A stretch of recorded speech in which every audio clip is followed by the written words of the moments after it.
Sabe aquela história que a gente sempre ouve sobre o mercado financeiro? As startups super ágeis, as fintechs chegando para derrubar os bancões? É sempre essa narrativa. Mas, e se os dados, na verdade, contassem uma história completamente diferente? Pois é, essa é a pergunta de US$ 1 milhão, né? Fintechs estão realmente atrapalhando os grandes bancos? Para muita gente, a resposta é um sonoro sim, claro. Mas vamos deixar as manchetes e o achismo de lado e mergulhar no que uma investigação super profunda revelou sobre essa briga. Ok, então vamos montar o palco dessa batalha. É o clássico Davi contra Golias, só que no mundo das finanças. De um lado do ringue, os Golias, os bancos tradicionais, enormes, e do outro, os Davies, as fintechs de crédito, menores, mas muito ágeis. Então, pensa bem. De um lado, a gente tem os bancos. O que eles têm? Muito poder, muito capital e sistemas construídos ao longo de décadas.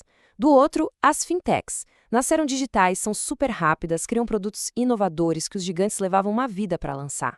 É a briga clássica, né? Agilidade versus escala. Bom, para a gente entender o que está rolando de verdade nessa história, não dá para ficar no eu acho que. A gente precisa de dados concretos. E é exatamente isso que vamos fazer agora. Vamos olhar os resultados de um estudo acadêmico super rigoroso que foi a fundo nesse tema. A nossa base aqui é um estudo acadêmico brasileiro publicado em 2023. O título já vai direto ao ponto. Fintechs de crédito e bancos, elas os incomodam? E o ponto principal aqui é que não estamos falando de opinião de mercado, não. É uma análise séria, profunda, que mergulhou nos números do setor. E olha só o período que os pesquisadores analisaram, uma década inteira, de 2011 até 2020.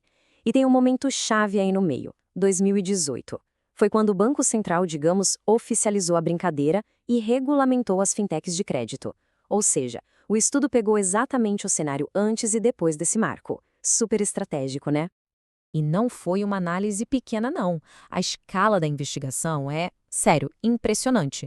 Eles pegaram os dados de 35 dos maiores bancos do Brasil e analisaram tudo por 40 trimestres seguidos.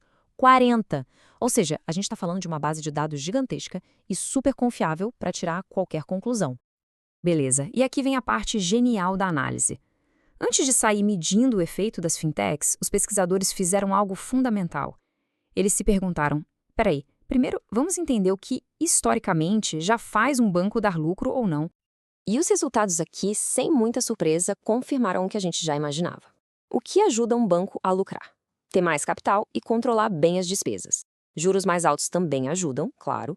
E o que atrapalha? Deixar muito dinheiro parado e ter que guardar muita grana para cobrir calote. Faz todo sentido, né? É o básico da boa gestão. Certo.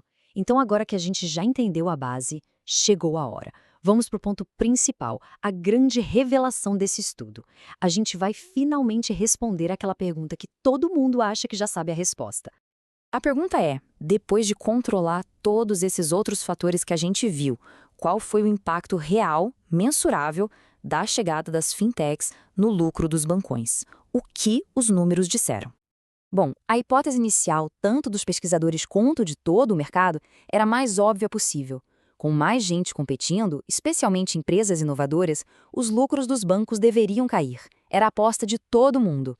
E é aqui que a história dá uma virada de 180 graus. Porque, ao analisar os dados friamente, os pesquisadores simplesmente não encontraram nenhuma evidência estatística de que a entrada das fintechs tenha diminuído o lucro dos grandes bancos. Nadinha. Zero.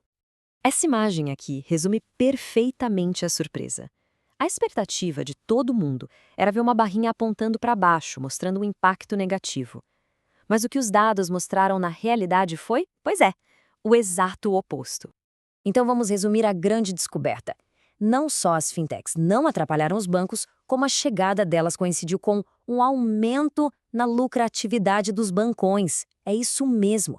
A correlação que o estudo encontrou foi estatisticamente significativa e, para surpresa geral, positiva. Ok, nesse momento, a pergunta que não quer calar é: como assim? Como isso é possível? Por que aquela famosa teoria da disrupção parece que não funcionou nesse caso? Bom, vamos ver o que os próprios pesquisadores sugerem como explicação.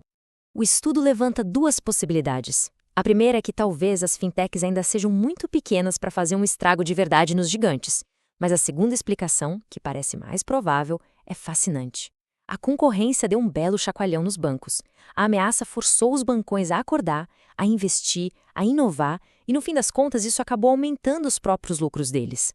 O que isso tudo nos mostra, então? Que essa batalha está muito, mas muito longe de acabar. O que esse estudo analisou foi basicamente o primeiro round da luta, e nesse primeiro round os gigantes mostraram que sabem sim aguentar um soco e revidar. E isso tudo deixa uma grande pergunta no ar, olhando para o futuro. Se isso foi só o começo e os bancos tradicionais já mostraram essa capacidade de adaptação, o que será que vai acontecer na próxima década? Conforme as fintechs ficam maiores e a tecnologia avança ainda mais rápido, quem vai levar melhor? Bom, essa é uma resposta que ainda está sendo escrita.